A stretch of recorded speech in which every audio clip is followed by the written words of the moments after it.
Hi കൂട്ടുകാരെ, ഓണാവധിക്ക് school അടച്ചു. നാളെ എൻ്റെ മോൾ വരും. അപ്പോൾ അവൾക്ക് നല്ല കുറച്ച് ഉണ്ണിയപ്പം ഉണ്ടാക്കാമെന്ന് വിചാരിച്ചു. 2 നാഴി പച്ചരി വെള്ളത്തിലിട്ട് കുതിർത്തു 1 മണിക്കൂർ. അത് കഴിഞ്ഞ് ഞാൻ നന്നായിട്ടത് അരച്ചെടുത്തു, നല്ലപോലെ അരച്ചെടുത്തു. അതിലേക്ക് 10 അച്ച് ശർക്കര ഉരുക്കി പാർന്നു ചൂടോടെ. 2 ഏലക്കായ എടുത്തിട്ടുണ്ട്, മിക്സിയിലേക്കത് ഇട്ട് കൊടുത്തിട്ടുണ്ട്. 3 മൈസൂർ പൂവൻ പഴം നന്നായിട്ട് പഴുത്തത് ചെറുതാക്കി നുറുക്കി അതും കൂടെ മിക്സിയിലേക്ക് ചേർത്ത് കൊടുത്തു. ഈ ഒരു മാവിൽ നിന്നും ഒരു 2 തവി മാവ് മിക്സിയിലേക്ക് ചേർത്ത് കൊടുക്കുകയാണ്. നല്ല പോലെ അരച്ചെടുത്തിട്ടുണ്ട്. ഇങ്ങനെ പതഞ്ഞ് വന്നിട്ടുണ്ട്. പഴമൊക്കെ നന്നായിട്ട് മാവിനൊപ്പം അരഞ്ഞു വന്നിട്ടുണ്ട്. ഏലക്കായുടെ ഒരു നറുമണവും ഉണ്ട്. ഇനി അത് ഈ മാവിലേക്ക് ചേർത്ത് കൊടുത്ത് നന്നായിട്ട് യോജിപ്പിച്ചെടുക്കുകയാണ്. പഴം 2 നാഴിക്ക് 3 എണ്ണമാണ് കണക്ക്. അതിലേറെ പഴം ചേർത്താൽ എണ്ണ കുടിക്കും. മാത്രമല്ല ഉണ്ണിയപ്പം എണ്ണയിൽ പാറുകയും ചെയ്യും. ഒരു 3/4 മുറി നാളികേരം ഇതുപോലെ ചെറുതാക്കി പൂണ്ട് നെയ്യിൽ വറുത്ത് ഇതിലേക്ക് ചേർത്ത് കൊടുത്ത് ഇളക്കി വയ്ക്കാൻ പോവുകയാണ്. ഇത് നല്ലപോലെ ഇളക്കി കൊടുത്ത് ഉറുമ്പ് വരാതിരിക്കാനായി ഒരു വലിയ പാത്രത്തിൻ്റെ മുകളിലാണ് ഞാൻ എടുത്തു വയ്ക്കുന്നത്. ഇനി ഇത് അടച്ചു വെച്ച് നേരം വെളുത്തിട്ട് ചുട്ടെടുക്കാം. നല്ല ടേസ്റ്റുള്ള ഉണ്ണിയപ്പമായിരിക്കും. ഞാൻ കുറച്ച് ചപ്പാത്തിയൊക്കെ ഉണ്ടാക്കി വെച്ചു. കുറച്ച് വൻപയർ കറിയാണ് അതിനുണ്ടാക്കിയത്. എന്തായാലും അത്താഴം ഇന്നിതാണ്. 2 ചപ്പാത്തിയും വൻപയർ കറിയും. അങ്ങനെ ഇതാ നേരം വെളുത്തിരിക്കുന്നു. ഗോപുരം ബ്രാൻഡിൻ്റെ കോൺ റവയാണെന്ന് ഉപ്പുമാവിനായിട്ട് തിരഞ്ഞെടുത്തത്. ചോളം കൊണ്ടുള്ള ഒരു ഉപ്പുമാവ് നല്ല ടേസ്റ്റായിരിക്കും. ഇത് ആരോഗ്യത്തിന് നല്ലതാണ്. എൻ്റെ മാവൊക്കെ പൊന്തി വന്നിട്ടുണ്ട്, നല്ല പരുവത്തിൽ വന്നിട്ടുണ്ട്. ഉണ്ണിയപ്പവും ചുട്ടെടുക്കണം. മോളും ഫ്രണ്ട്സും ഒക്കെ ഇന്ന് വരും. അങ്ങനെ കോൺ റവ കൊണ്ട് ഉപ്പുമാവ് ഉണ്ടാക്കുന്നതിനായിട്ട് കടുക്, ഇഞ്ചി, പച്ചമുളക്, ക്യാരറ്റ്, നാളികേരം, വെള്ളം, അതേപോലെ കറിവേപ്പില, വലിയ ഉള്ളി എന്നിവയെല്ലാം കട്ട് ചെയ്ത് എടുത്തു വെച്ചിട്ടുണ്ട്. ഇനി ഒരു പാൻ അടുപ്പത്ത് വെച്ച് അതിലേക്ക് നെയ്യ് ചേർത്ത് കൊടുത്തിരിക്കുകയാണ്. അതിലേക്ക് കോൺ റവ ഇട്ട് വറുത്ത് എടുക്കാൻ പോവുകയാണ്. ഇത് വറുക്കാതെ വെച്ച് കഴിഞ്ഞാൽ ഒരു രുചിയും ഉണ്ടാവുകയില്ല. വറുത്തതാണെന്ന് പറഞ്ഞാലും ഞാൻ ഒന്നും കൂടെ അത് നെയ്യിൽ വറുത്ത് കോരും. അപ്പോൾ ഇത് നന്നായിട്ടൊന്ന് വറുത്തെടുത്തിട്ടുണ്ട്. ഇത് ഞാൻ കോട്ടപ്പള്ള എന്ന് പറയുന്ന സ്ഥലത്തെ ബിഗ് സി സൂപ്പർ മാർക്കറ്റിൽ നിന്നാണ് വാങ്ങിയത്. ഇനി ഞാൻ ഉരുളി അടുപ്പത്ത് വെച്ച് കടുക് പൊട്ടിച്ചെടുത്തിട്ടുണ്ട്. അതിലേക്ക് സവാള, ക്യാരറ്റ്, ഇഞ്ചി, പച്ചമുളക്, കറിവേപ്പില, ഇതിൻ്റെ കൂടെ തന്നെ ഉപ്പും കൂടി ചേർത്ത് ഇളക്കുകയാണെങ്കിൽ വേഗം ഇത് മൊരിഞ്ഞ് കിട്ടും. നല്ല പോലെ മൊരിഞ്ഞ് വന്നാലേ ഇതിന് ടേസ്റ്റുള്ളൂ. അപ്പോൾ നന്നായിട്ട് വെളിച്ചെണ്ണ ചേർത്ത് നന്നായി മൊരിച്ചെടുത്തിട്ടുണ്ട്. ഇതിലേക്ക് ഞാൻ 2 ഗ്ലാസ് അളവിൽ പൊടിക്ക് റവയ്ക്ക് 4 ഗ്ലാസ് അളവിൽ വെള്ളമാണ് ചേർത്ത് കൊടുത്തിട്ടുള്ളത്. മഞ്ഞപ്പൊടി ഞാനിതിൽ ചേർത്തിട്ടില്ല, കാരണം ഇത് മഞ്ഞ കളറ് ഉണ്ടല്ലോ. അപ്പോൾ ഇനി കൂടുതൽ മഞ്ഞ നിറം ആവണ്ട എന്ന് വിചാരിച്ച് അതിലേക്ക് ഈ ഒരു കോൺ റവ വറുത്ത് വെച്ചത് ചേർത്ത് കൊടുത്ത് നല്ലപോലെ വെന്ത് വരുന്നത് വരെ ഇളക്കി കൊടുക്കണം. നല്ല പോലെ ഇത് വേവണം. വെന്ത ശേഷമാണ് ഇതിലേക്ക് നാളികേരം ഒരു അരമുറി ചിരവിയത് ചേർത്ത് കൊടുക്കുന്നത്. അപ്പോൾ ഇന്നത്തെ സ്പെഷ്യൽ ബ്രേക്ക്ഫാസ്റ്റാണിത്. ഇത് വളരെ നല്ലതാണ് ഷുഗർ പേഷ്യൻസിനൊക്കെ. അപ്പോൾ ഞാൻ നാളികേരം കൂടി ചേർത്ത് കൊടുത്ത് രാവിലത്തെ ബ്രേക്ക്ഫാസ്റ്റ് റെഡിയാക്കി വെച്ചിട്ടുണ്ട്. ഇനി ഇതൊരു പാത്രത്തിലേക്ക് ആക്കി വയ്ക്കാം. നല്ല ടേസ്റ്റാണ് ഇതിന്. കൂടെ തന്നെ മൈസൂർ പൂവൻ പഴവും ഉണ്ട്, റോബസ്റ്റ പഴുത്തതും ഉണ്ട്. ഇനി വേണമെങ്കിൽ ഒരു ചട്ടണി കൂടി അരയ്ക്കാം. ഇനി ഞാൻ ഉണ്ണിയപ്പച്ചട്ടി അടുപ്പത്ത് വെച്ചിട്ടുണ്ട്. 3/4 കുഴിയോളം വെളിച്ചെണ്ണ ചേർത്ത് കൊടുത്തിട്ടുണ്ട്. അതിലേക്ക് വീട്ടിൽ തന്നെ ഉണ്ടാക്കിയ നെയ്യ്, അത് എല്ലാ കുഴിയിലും ഒരു 1/4 ടീസ്പൂൺ വീതം ഒഴിക്കണം. അപ്പോൾ നല്ല മണമായിരിക്കും അപ്പത്തിന്. മാത്രവുമല്ല ഈ ഒരു കല്ലിൽ ഉണ്ണിയപ്പം പിടിക്കുകയുമില്ല. തീ ഒന്ന് കുറച്ചിട്ട് വേണം ഇതിലേക്ക് അപ്പം പകർന്നു കൊടുക്കാൻ.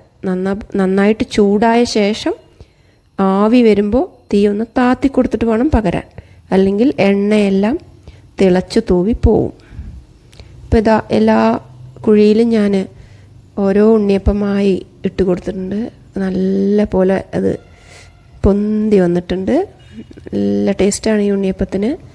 2 വശവും ഞാൻ മറിച്ചിട്ട് ചുട്ടെടുക്കാറാണ് പതിവ്. ഇങ്ങനെ ഈ 2 ഗ്ലാസ് പച്ചരിയിൽ, അതായത് 2 നാഴി പച്ചരിയിൽ, വലിയ ഗ്ലാസ് അളവാണ്, 80 ഉണ്ണിയപ്പം നമുക്ക് കിട്ടും. കറക്റ്റായിട്ടും 80 ഉണ്ണിയപ്പം കിട്ടും. നല്ല മയമാണ്, നല്ല ടേസ്റ്റുമാണ്, നല്ല സോഫ്റ്റുമാണ്. ഇതിൽ അപ്പക്കാരമൊന്നും ഞാൻ ചേർത്തിയിട്ടില്ല, അതുപോലെ മൈദയോ ഒന്നും കൂട്ടിയിട്ടില്ല. അങ്ങനെ 80 ഉണ്ണിയപ്പം ഞാൻ ചുട്ടെടുത്തിട്ടുണ്ട്. നല്ല സോഫ്റ്റായിട്ടുള്ള ഉണ്ണിയപ്പം. ഇന്ന് വൈകുന്നേരം എൻ്റെ മോളുടെ കൂടെ കുറേ ഡോക്ടർ സ്റ്റുഡൻസൊക്കെ വരുന്നുണ്ട്. അവർക്ക് സ്പെഷ്യലായിട്ട് ഉണ്ടാക്കിയതാണ് ടീച്ചറമ്മാസ് സ്പെഷ്യൽ ഉണ്ണിയപ്പം. ഇത് എല്ലാവർക്കും കഴിക്കാനുള്ളതുണ്ട്.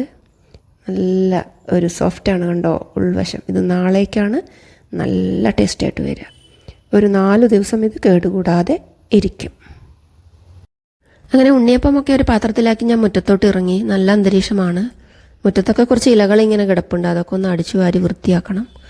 എന്നിട്ട് കുറച്ച് പൂവ് വാങ്ങി കൊണ്ടുവന്നിട്ടുണ്ട് ഹസ്ബൻഡ്. അത് നിലത്തൊരു പൂക്കളമാക്കി ഒരുക്കി വെക്കണം. അപ്പോൾ അതൊക്കെ ചെയ്ത ശേഷം ഞാൻ അടുക്കളയിലോട്ട് വീണ്ടും പോയി കുറച്ച് ഇറച്ചി വെച്ചു. അത് ഇന്ന് മോൻ കൂടി വരുന്നുണ്ട്. അപ്പോൾ നാടൻ കറിയാണിത്. പൊടികളൊക്കെ ഒന്ന് വറുത്ത് ആണിത് വെക്കുന്നത്. നല്ല ഒരു രുചിയായിരിക്കും ഇതിന്. നല്ല കനലടുപ്പത്ത് ഇങ്ങനെ വെന്ത് വറ്റി നല്ല ഒരു പരുവത്തിലായി ഇറക്കി വയ്ക്കും. ദോശയ്ക്കും ചോറിനുമൊക്കെ പറ്റുന്ന ഒരു കറി, നാടൻ കറി, മല്ലിയൊക്കെ അരച്ച് വയ്ക്കുന്ന ഒരു കറി. അത് കഴിഞ്ഞ് ഞാൻ കുറച്ച് കോഴയ്ക്കൊക്കെ അരിഞ്ഞ് ഒരു ഉപ്പേരി ഉണ്ടാക്കി ചോറ് വെച്ച് വാർത്തു. പിന്നീട് ഒരു നീലമാങ്ങ കൊണ്ടുവന്നിട്ടുണ്ടായിരുന്നു. ആ നീലമാങ്ങയും കുമ്പളങ്ങയും കൂടി ഒരു കറി വെച്ചു. മാമ്പഴ പുളിശ്ശേരി വെച്ചു. അച്ഛന് നല്ല ഇഷ്ടമാണത്. പിന്നീട് രാവിലേക്കുള്ള ദോശമാവ് കൂടി ഗ്രൈൻഡറിൽ അരച്ചു വെച്ചു. ഉപ്പൊക്കെ ഇട്ട് ഇളക്കി. ഇനി ഇത് അടച്ച് വെക്കാൻ പറ്റിയ ഒരു പാത്രത്തിലോട്ട് മാറ്റണം. എന്നാൽ അത് നല്ല പോലെ പൊന്തി സൂപ്പറായി വരും. കുറച്ച് വെള്ളം കൂടി ചേർത്ത് ഉപ്പിട്ട് ഞാൻ നല്ല പോലെ അത് ഇളക്കി ടൈറ്റാക്കി അടച്ചു വയ്ക്കുകയാണ്. നല്ല ദോശയായിരിക്കും രാവിലേക്ക്. കുറച്ച് പുഴുങ്ങലരി കൂടി ചേർത്തിട്ടുണ്ട്. പച്ചരിയുടെ ഒപ്പം ഉഴുന്നും ഉലുവയും കൂടിയാണ് ഇത് കൂട്ടി അരച്ചത്. അപ്പോൾ അതിന് 2 ദിവസത്തിന് ദോശ ചുട്ട് എടുക്കാൻ പറ്റും. അപ്പോൾ എല്ലാതും റെഡി ആയിട്ടുണ്ട്. ഇനി ഞാൻ കുറച്ച് പൊടി പൊടിച്ച് വെക്കുകയാണ് കുട്ടികൾക്ക്. ദോശയ്ക്ക്, ഇഡ്ലിക്കൊക്കെ പറ്റും. ജീരകം, ഉഴുന്ന്, കുരുമുളക്, വലിയ മുളക്, അരി, പുഴുങ്ങലരിയാണ്. കുറച്ച് കൂടുതൽ കറിവേപ്പില ചേർത്തി കൊടുക്കുന്നുണ്ട്. നല്ല ടേസ്റ്റായിരിക്കും.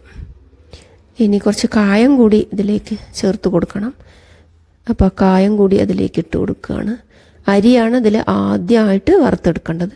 പിന്നീട് ബാക്കിയുള്ളതൊക്കെ കൂടി കൂട്ടി വറുത്തെടുത്താൽ മതിയാകും. നല്ല ടേസ്റ്റുള്ള ഒരു ഇഡ്ഡലി പൊടിയാണ് പാലക്കാടൻ പൊടി. അത് ഞാൻ നേരത്തെ ചെയ്തിട്ടിട്ടുണ്ട് വീഡിയോ. അപ്പോൾ അതൊക്കെ വറുത്തെടുത്തു. തീ ഒന്ന് കുറച്ച് കൊടുത്തിട്ട് കല്ലുപ്പ് കൂടെ ചേർത്ത് കൊടുത്തിട്ടുണ്ട്. ഇനി അത് നല്ലപോലെ ഒന്ന് ചൂടാക്കി എടുക്കണം.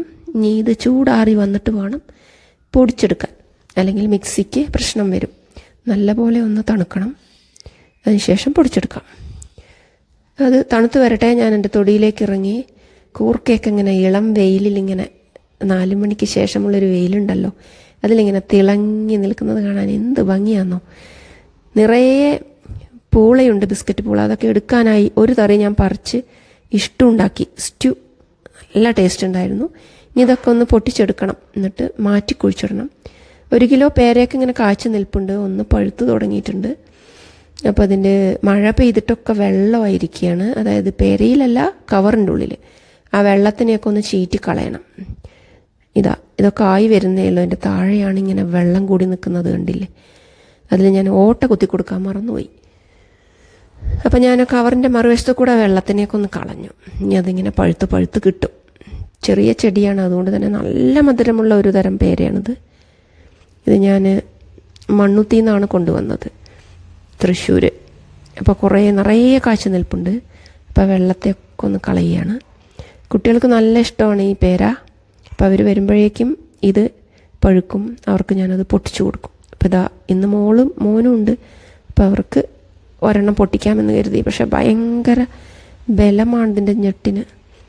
എനിക്ക് ഒരു കൈ കൊണ്ട് ഷൂട്ട് ചെയ്യുന്നത് കൊണ്ട് എനിക്ക് ഒരു കൈ കൊണ്ട് കിട്ടുന്നില്ല. അപ്പം ഞാനൊരു കാര്യം ചെയ്തു, ആ ഞെട്ടി പിടിച്ച് ഒരു വലിച്ചു. അപ്പോൾ അതിങ്ങോട്ട് പോന്നു.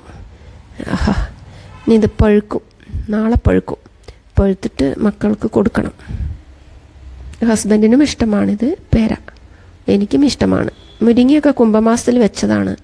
തറി ചെത്തി ഒക്കെ ഉണ്ടായിട്ടുണ്ട്. തൊടി മുഴുവൻ നാളികേരം ഇങ്ങനെ വീണ് കിടപ്പുണ്ട്. പിന്നെ പടവലം ഇപ്പോൾ പന്തലിലോട്ട് എത്തിയിട്ടുണ്ട്. ഇനി ഞാൻ കുഴിച്ചിട്ട പയറൊന്ന് അറുക്കാമെന്ന് വിചാരിച്ചു. ഓണപ്പയറാണ്. അപ്പോൾ ഞാൻ അത് ഒന്ന് അറുത്തെടുക്കാമെന്ന് വിചാരിച്ചു. നല്ല മീറ്റർ പയറാണ്, നല്ല നീളമാണ് ഇതിന്, കണ്ടോ. അപ്പോൾ ഞാനിപ്പോൾ ഇന്നലെയൊക്കെ ഓണത്തിരക്കായതുകൊണ്ട് അത് അറുക്കാൻ വൈകിപ്പോയി. ഇപ്പോൾ 2 എണ്ണം മൂത്ത് പോയി, ബാക്കിയൊക്കെ എനിക്ക് കിട്ടും. അപ്പോൾ ഒരു 5 എണ്ണം ഉണ്ടെങ്കിൽ തന്നെ നമുക്ക് ഒരു ഉപ്പേരിക്കായി. അത്രയും നീളമാണ് ഈ പയറിന്. അപ്പം ഞാനിപ്പോൾ കുഴിച്ചിട്ടിട്ട് അധികമൊന്നും ആയില്ല, അതിന് മുമ്പ് തന്നെ കായ തുടങ്ങി. അപ്പോൾ നല്ല ടേസ്റ്റ് ആയിരിക്കും. നമുക്ക് വീട്ടിലുണ്ടാവുന്ന പയർ നല്ല ടേസ്റ്റ് ആയിരിക്കും. ഇതിൻ്റെ വിത്ത് മൂപ്പിക്കാൻ നിർത്തിയാൽ നമുക്ക് നഷ്ടമാണ്. കാരണം ചെറു കുറ്റിപ്പയർ പോലെയല്ല, ഇതിൻ്റെ വിത്തിന് ഒരുപാട് അകലുള്ളതുകൊണ്ട് അത് നമുക്ക് നഷ്ടമാണ്. അപ്പം ഞാൻ വിത്തിന് നിർത്താറില്ല. അങ്ങനെ വിത്ത് മാത്രം എടുത്ത് ഉപ്പേരി വയ്ക്കുന്ന പയർ കുറ്റിപ്പയറാണ്. അപ്പം ഞാൻ അതൊക്കെ അറുത്തെടുത്തു. ഇനി ഇതിൻ്റെ താഴത്തെ പുല്ലൊക്കെ ഒന്ന് പറിച്ചു കൊടുക്കണം, കുറച്ച് വളമൊക്കെ ഇട്ട് കൊടുക്കണം.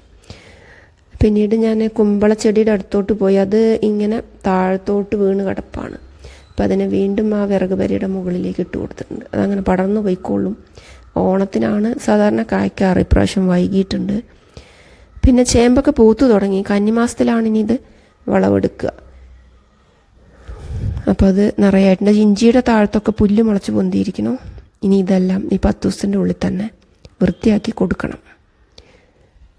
അപ്പോൾ എനിക്ക് ഈ 10 ദിവസവും ഇഷ്ടമാണ്. എൻ്റെ വീട്ടിലിങ്ങനെ പണികളൊക്കെ എടുത്ത് ഇങ്ങനെ തൊടിക്കൂടെയൊക്കെ നടന്ന് പരാതിയും പരിഭവങ്ങളൊന്നുമില്ലാത്ത, കുട്ടികളുടെ ബഹളങ്ങളൊന്നുമില്ലാത്തൊരു 10 ദിവസം എനിക്കിഷ്ടമാണ്. ഇതാ നിറയെ അരിമുളക് കാച്ചു നിൽപ്പുണ്ട്. മുരിങ്ങയൊക്കെ ഇങ്ങനെ തളർത്ത് നിൽക്കുന്നത് കാണുമ്പോൾ കഴിക്കാൻ തോന്നും. മഴ വരുന്നുണ്ട്, നേരം ഇരുട്ടാൻ തുടങ്ങുകയാണ്. മഴ വരുന്ന ലക്ഷണമാണിത്.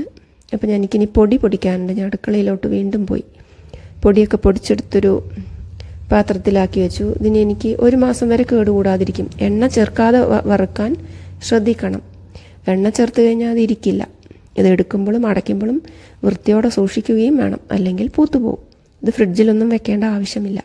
അപ്പം നാളെ ദോശയുടെ ഒപ്പം നല്ല ടേസ്റ്റോട് കൂടി പൊടി വെളിച്ചെണ്ണ കൂട്ടി നമുക്ക് കഴിക്കുകയും ചെയ്യാം. അങ്ങനെ അതൊക്കെ അടച്ച് ഞാൻ എടുത്തു വെച്ചു. അപ്പോഴേക്കും ഒരു പയ്യൻ വന്നു. അവൻ്റെ അടുത്ത് കുറച്ച് പ്രോഡക്ട്സ് ഒക്കെ ഉണ്ട്. അപ്പോൾ എനിക്ക് പ്രോഡക്ട്സിൻ്റെ ആവശ്യമൊന്നുമില്ല. പക്ഷേ അവൻ്റെ ദയനീയത കണ്ടപ്പോൾ ഞാൻ അവന് വേണ്ടി വാങ്ങി. ചായപ്പൊടി, ചിക്കൻ മസാല, ഫിനോയിൽ, പിന്നെ കുറച്ച് കഞ്ഞിപ്പശ, സാരി മുക്കാനുള്ളത്, അത് വാങ്ങി. നല്ലൊരു ചായപ്പൊടിയാണെന്ന് തോന്നുന്നു. പിന്നെ തലവേദന വരാനുള്ള ഒരു ഓയിലാണെന്നൊക്കെ പറഞ്ഞ് തന്നിട്ടുണ്ട്. അതും കൂടെ എടുത്ത് വെച്ചിട്ടുണ്ട്. ഫിനോയിലാണിത്, ഒരു തുള്ളി മതി എന്നാണ് പറഞ്ഞത്. പിന്നെ നാൽപ്പാമരാതി, ശ്രേയസിൻ്റെ ഒരു നാൽപ്പാമരാതി കഷായ ജെല്ല്. ഇത് മുഖത്തെ കരിമങ്കല്ലിയൊക്കെ പോകുമെന്ന് പറഞ്ഞു. എന്തായാലും അതും കൂടെ പിടിപ്പിച്ചിട്ടുണ്ട്. പിന്നെ തലവേദനയ്ക്കൊക്കെ തേക്കാൻ പറ്റുന്ന ഒരു മരുന്നും ഒരു ഓയിലും അതും കൂടെ ഞാൻ അവിടെ വാങ്ങി വെച്ചു. ഇനി എൻ്റെ മോളെയും കാത്തിരിപ്പാണ്. അവളിപ്പോൾ വരും. അവൾക്കായിട്ട് വെയിറ്റ് ചെയ്തുകൊണ്ടിരുന്നു. ഇനി ഞാൻ ഇവിടെ ഇരുന്ന് ഈ വീഡിയോ ഒക്കെ ഒന്ന് എഡിറ്റ് ചെയ്യാൻ പോവുകയാണ്. ഇന്നത്തെ വീഡിയോയിൽ ഇത്രയൊക്കെ ഉള്ളൂ. ഇനി അടുത്ത വീഡിയോയിൽ വിശേഷങ്ങളുമായി കാണാം. വീഡിയോ ഇഷ്ടപ്പെടുന്നുണ്ടെങ്കിൽ ലൈക്ക് ചെയ്യൂ, ഷെയർ ചെയ്യൂ, കമൻറ്റ് ചെയ്യൂ, സബ്സ്ക്രൈബും ചെയ്യണേ. ഇനി ഞാൻ ഇവിടെ ഇരുന്ന് ഈ വീഡിയോ ഒക്കെ ഒന്ന് എഡിറ്റ് ചെയ്യാൻ പോവുകയാണ്. ഇന്നത്തെ വീഡിയോയിൽ ഇത്രയൊക്കെ ഉള്ളൂ. ഇനി അടുത്ത വീഡിയോയിൽ വിശേഷങ്ങളുമായി കാണാം. വീഡിയോ ഇഷ്ടപ്പെടുന്നുണ്ടെങ്കിൽ ലൈക്ക് ചെയ്യൂ, ഷെയർ ചെയ്യൂ, കമൻറ്റ് ചെയ്യൂ, സബ്സ്ക്രൈബും ചെയ്യണേ. ആയോ ആയോ ആയോ ആയോ ആയോ വരട്ടെ വരട്ടെ വരട്ടെ.